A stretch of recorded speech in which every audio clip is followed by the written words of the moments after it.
Hello, everyone. Welcome to another episode of Becoming Non-Anonymous. I'm Dr. Lynn, and I'm going to show you how to turn addiction into a recovery superpower, one power tip at a time. This is part of the Roadshow edition, and believe it or not, I'm in North Platte, Nebraska at Wild Bill Buffalo's Ranch. And this number 12 episode is called Changing from the Outside In, kind of the opposite of the inside out. And that has worked really well for me. But before I continue with that, I want to talk to you about the art of the pivot, because I wasn't planning on shooting here. I was planning on hiking down to the North Platte River. And while I was hiking down there, I hit an obstacle. There's a big thing of mud and water that I couldn't get through. And I got really disappointed, and I realized I know how to pivot. So instead of being really disappointed and saying, I'm going back and I'm not going to shoot here, I turned around. I didn't get my adrenaline rush from seeing that river, but I turned around and started hiking back. And then on the way back, I ran across a snake, and I'm like, danger. And I'm like, okay, Lynn, figure out what's the head, what's the tail. It was in the grass. And I walked far enough around, and I got around the danger. So I came back and I said, along the way, I'd seen this teepee. And I said, how about I just go back and film there? So I didn't give up. And isn't that just like recovery? You're walking along, you're doing the next right thing, you're going to meetings, you're going to therapy, you're working your steps, and you hit a roadblock, something impassable. You could drink, you could do drugs, you can cuss, you can do all kinds of bad behavior, or you can say, I'm just going to turn around. Maybe I wasn't supposed to do that today. And then another thing happens and it puts you in danger. You run into your drug dealer, or you're around people who still drink and you love them and they love you. And how are you going to pivot? How are you going to cope? Right? So I came back and I said, I know what I'll do. I'll shoot by the teepee. Okay, so let's talk about changing from the outside in. And I'm going to relate this to my yoga experience, especially when it comes to what's called the koshas. The koshas are kind of like nesting dolls or layers of an onion. So you actually, a nesting doll, right? You got to take off the first layer to get to the little dolls in between or down in the middle, right? Same like layers of the onion. You got to start from the outside and peel them till you get to the center. So that's what I'm going to show you. And the outside layer of the koshas is the physical or the food layer. And the food fuels your muscles, your bones, your organs. And so we start in that physical body, kind of like that first step of the 12 steps. This is the first layer or the first bigger nesting doll. So we got to start there. All right. So I'm going to back up for part one and show you some wonderful yoga poses. And as we do this, I also want you to think about getting a physical makeover, because physical is on the outside working in. What are you going to change about yourself physically?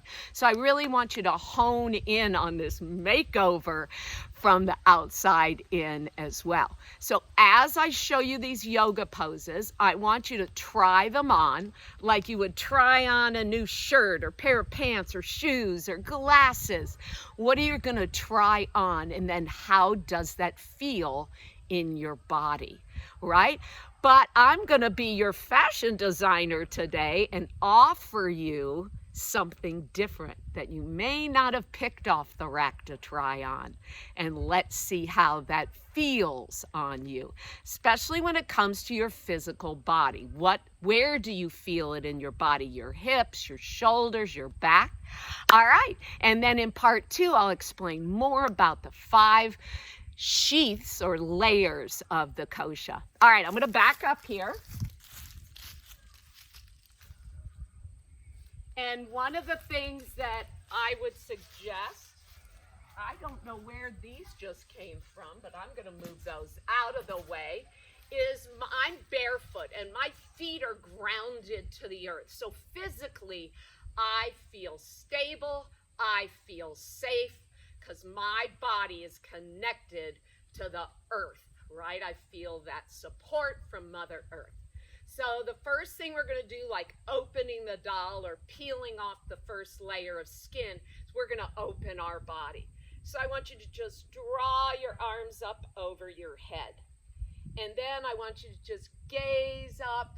Don't cock your neck all the way back, but just keep a kind of a small gaze up high. Then take one hand, wrap it around. I'm going to step my feet together. This is called crescent moon. And I'm just going to open my side body, the outside physical layer. And then I'm going to come back to center. I'm going to switch. And I'm just going to do crescent moon to the other side. Again, the idea of just opening up our body, and I'm going to bring my arms down. And I love to do a little shimmy shake in between. All right, another opener, a lot of us have really tight hip flexors. So I'm going to turn to the side so that you can see, and I'm going to take a wide step. And I'm going to bring my hands around. Now you can use your fist right on the tip of that iliac crest or that back of your top of your hip bone. You can use fists or you can use your hands. And I want you to just press your hips forward. You're going to feel a stretch right here. All right, that's your hip flexors. A lot of us, especially men, have tight hip flexors. And again, I'm just going to gaze up. I'm not bringing my neck all the way back. I'm keeping my neck open, that cervical spine open, and I'm gazing just at the tip of the tree. All right? And then I'm going to do the opposite. So the next one, I want you to slide your hands. I'm going to bend my knees. This is called wide leg forward fold. So as much bend as you need in your legs, as much width as you need in your legs, wherever you feel, just a slight stretch in your hamstrings. Again, feeling your physical body. That's my hamstring. You might feel it in your calves. Now also notice what I'm doing to improve this essence of body awareness and physicality. Taking my hands and holding my shins. I might pat my hamstrings, loosen them up. I might slide my hands down. I'm going to let the crown of my head fall to the earth. And I'm just going to stretch. I'm going to straighten and bend my legs back and forth. And then I'm going to use my hands again, and I'm going to walk up my body. All right, I'm going to push my hips forward again, gaze up, and now I'm just holding on like this. I can already tell I'm a bit looser, right? So I'm noticing that. How is my physical body changing? All right, in recovery, your physical body will change as it gets healthy. And sometimes you'll feel the stretch or that healthy level of pain. All right, now I'm going to step my feet together, keep a bend, and I'm going to come down again to forward fold. Notice how I wrap my arms around and hold my ankles. I also love to give myself a hug, and I'm holding my elbows, and I'm giving my body a hug. I feel safe, secure, just a nice variation of forward fold. And then I'm going to start to straighten my legs, and I'm going to walk up my body and open back up and bring my hands down. All right, so that is camel pose when you press your hips forward. Some people do it on the knees. This version is standing. I did it wide leg forward fold, and then we did forward fold together with what's called a bind, where I held my ankles or I wrapped my arms around my legs. And again, I'm just boosting this body awareness. My body does better when I touch it and I feel it. Where is the sensation coming from? All right, I'm going to add on to this, and this is a little yoga flow that I like to teach. I'm going to turn sideways so you can see it better. I'm going to draw my arms up, and then I'm going to bring my hands down, and I'm going to dive down to forward fold. So my knees are still bent, but I'm going to lengthen them halfway up. This is called monkey. So I'm stretching a little more here, coming down. Now I'm going to kick a leg back, and this is called runner's lunge. So I'm pressing through the back heel, and I'm feeling it in my calf muscle. Beautiful. Now I'm going to drop that knee down to the ground, and I'm going to lift my body up, and I'm gazing straight ahead. It's a nice balance. I can feel it now in my quad here. And then I'm going to bring my arms to the front. Wild West, I look like I got me a pistol. All right, so this is called fire breathing dragon. I'm going to hinge forward, and then I'm going to open up my body, open my heart, and gaze at the top of the tree. Notice I'm not bringing my head all the way back. I'm just gazing up. Then I'm going to bring my hands back together, lower them down, and then I'm going to bring that leg up, kick forward. I'm back in forward fold. And I'm already noticing in forward fold, I'm a little looser. So it's a nice change in my flexibility, noticing the change. And this time, instead of walking up my body, I'm going to bring my arms up and bring them back down. All right, I'm a fan of the shimmy shake. We're going to do the same thing on the other side. I'm going to turn around, but you don't have to. And again, I'm going to bring the arms up and then come on down, diving down to forward fold. Again, a bend in my legs. I'm going to inhale and lengthen halfway up, what's called monkey. And then I'm coming down for fold. I'm going to bring the other leg back to runner's lunge. Feeling the stretch in that calf muscle, pressing back through the heel. Then I'm going to drop that knee down. Good balance challenge, and then I'm just going to come on up. Then I'll go ahead and prep for dragon breathing fire, and I'm going to lean in, and then I'm going to open up my heart center, look up high. Again, keeping my neck to where I'm not pinching off that circulation or nerve. Bringing the hands back, lowering them down, kicking my foot back in, and all the way up, I come and come back down. All right, so that's just a nice little yoga flow that I love to teach. And what I like about it, it incorporates flexibility, so you feel it in your joints.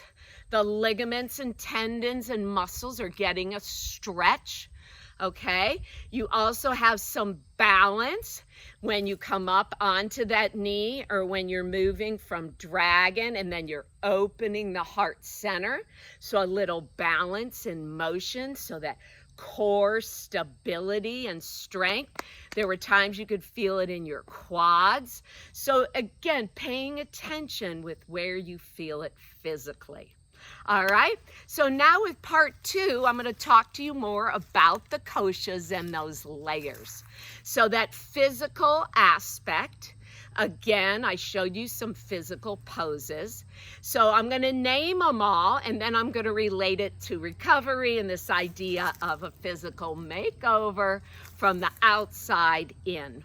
Okay, so we have the physical or food layer, and I'm kind of doing the onion right now. So that's called the food sheath or layer. The next one in is the energy layer, and that to me has to do with the breath. So I'm going to show you a little breath here in a minute. Then the next layer in is your mind, and that has to deal with emotions about how you're feeling. The next layer in, as we get smaller, is the wisdom layer, and that's how do you process and interpret and discern how you're feeling about what you're physically doing. And then right in the center, at the core of the onion, or that smallest teeny doll, is your bliss sheath. And that is transcending beyond yourself, that beautiful serenity and peace beyond all understanding. All right, so you have the physical or food, energy, breath, mind, emotion, wisdom and knowledge, and then that bliss body in the middle. So that's what we're working towards, right? As you move through the 12 steps, the idea when you get to 12, living beyond yourself and serving others, being in a blissful state, knowing how to pivot, even if it's something simple like I had to pivot today, right? All right, so I showed you a little bit about the movements in the physical body, but let's relate this physical outside layer to getting a physical makeover, because it's something that I did and it so worked for me. So I want to share that with you. So the first physical thing that I did in my recovery is I started to save physical money. All the money that I spent on alcohol, I started to put aside. And after I saved up enough physical money, I went and bought my first ever sober vehicle. I bought my first car that was never a part of my drinking life. Nobody drank in it. I didn't drink in it. My first sober vehicle. And that car was a sign of a physical outward change happening, part of my makeover, right? What kind of vehicle would you pick? Could you take all the money that you were using to gamble or pornography or drugs or alcohol and start to put it away with a goal in mind? So now I have this physical car, and I started thinking to myself, I wasn't able to change jobs at the time, but I physically started to drive a different way to work. And I took the back road, not the fastest way to get there, not in the traffic, not getting to work all cranky. I went the back road and looked at the Texas cows. So today I didn't have to pull off that main highway 80 and take this detour down a road to Wild Buffalo Bill's. I think I said Bill Buffalo before. Wild Bill Buffalo, or Buffalo Bill's Ranch. But I did it because sharing these videos with you is helping me, right? I physically got off the highway and brought myself here. So I drove a different way to work. And then another thing I did physically is I changed the color of my hair. I used to have very dark hair, and I used to wear it really wavy. And I started straightening my hair and getting highlights. Now, I know if you're a man watching, you might not think hair is a big deal, or maybe I'm being too stereotypical here, and maybe you do care. So I actually changed the way I wore my hair and the color of my hair. Again, this idea of the outside physical sheath changing first. And as you start to make these physical changes one at a time, over a period of time, you might to notice you feel different. And that was that third layer in. I started feeling a little better about myself. Then I started changing the way I dressed. I was a triathlete and I dressed like an athlete. And triathletes, man, hard, fast, driven, talk about physical, but it was not the kind of physical that served me any longer. I needed to slow down. So I got into yoga And look what shirt I have on today. It's a mandala. I started to change the way I dressed, a little more casual, a little more thoughtful. Not so much about my physical prowess, super body triathlete, but a little more about a peaceful, more gentle side to me. And the way you dress, does it affect the way you feel? I bet it does, right? So I started dressing a little more hippie-ish. I think I always had a little hippie in me. So again, just changing, having that makeover. Now, I never was one for makeup, so I didn't wear it, but I did start to change and notice different sunglasses I liked than ever before. Before, they were very athletic. And now I think a little more of a groove factor going on. So again, just changing. I changed first with the money I saved, the car I bought, the way I drove to work, the way I wore my hair, the clothes that I wore, the glasses. I know that might sound trivial, but also what I started to do every day. Yoga, drumming, Tai Chi, step work, reading the Bible, going to church. I physically started doing things different. So after you do this physical, the next layer in is that energy or breath. So those poses that we were doing, I'm going to back up a minute. I'm going to inhale. The best way to tap into your energy body and shift your energy is through the pranayama or the breath. So inhaling as you move and exhale through the mouth. Inhaling up. Taking that wrist crescent moon, exhale. Inhaling up. Exhale. Inhaling up. I'm kind of shaped like the teepee, and exhale. I guess I'd have to do a wider leg and come down. So when you pair breath with movement, I was going in through the nose and out through the mouth. That's a Pilates breath. It shifts your energy and you get a lot more oxygen into those red blood cells, feeding your physical body. So each layer is related, but it's the idea of changing from the outside all the way in and discovering the purpose of your life, what you were always meant to be and to know. None of us grew up thinking we were going to have an addiction or grow up to have these problems. I just thought everybody's life was messed up and hard. Well, it doesn't have to be that way. I can pivot and I can do these physical things and breathing techniques that can guide the way I live in a more joyful recovery. So we had the physical pose, then I showed you the breath, and let's talk about the emotional aspect or the mind. So when you come up like this, and then I'll turn sideways, go down into forward fold. I'm going to back up again. When your head is below your heart, you lower your anxiety. You lower your stress.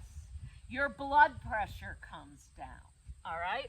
So I'm going to come back up here, and let's do the whole thing with the breath. I'm going to inhale up, exhale,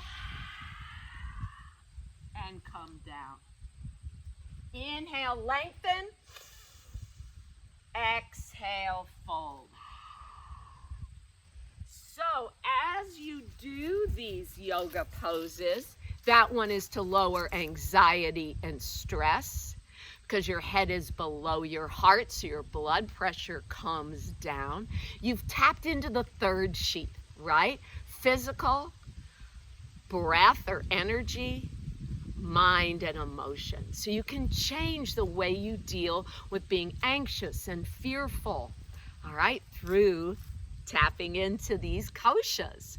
And then the next one in is wisdom and discernment, right? Or knowledge. What kind of knowledge am I gaining as I move through this yoga flow and move through recovery? So one of the biggest things that I started to discern about myself, and I mentioned it before, was that I walked a little taller. I had a little more peace, a little more glide in my step versus having to hurry everywhere. I do still have a lot of energy, but I use it purposefully to share or move myself forward. Also in this discernment is the idea of what works and fits and looks good on me, like trying on a new shirt or glasses or shoes, and what doesn't work. What no longer serves me? Are there relationships or people or behaviors or thoughts or things that you say that no longer serves you? So a lot of people know I do not like to be around smoke. I do not like cussing, right? I do not like to be around alcohol, right? I discern that that doesn't serve me well. And maybe it's not the alcohol and the temptation, but it's the shift in the behavior of people who drink. And then I start to get anxious, nervous, and I don't feel safe. So I start to discern and start to think about who I'm with, where I'm going, what's best for me, and it ain't easy, and I'm still working on that. All of this in the sheath is a work in process, but I need to have wise people in my life, people in recovery, women that I respect and that are Christian and maybe in recovery and trying and recreating. But the reason I don't like smoke and I don't like cussing and I don't really like to be around people that drink and see that change in behavior is because it reminds me of the old me. I don't want to go back to her. I want to keep the things about the old Lynn that I love and leave the rest behind. Smoking went with drinking. Cussing went with drinking, right? These different behaviors, risky behaviors that went with drinking.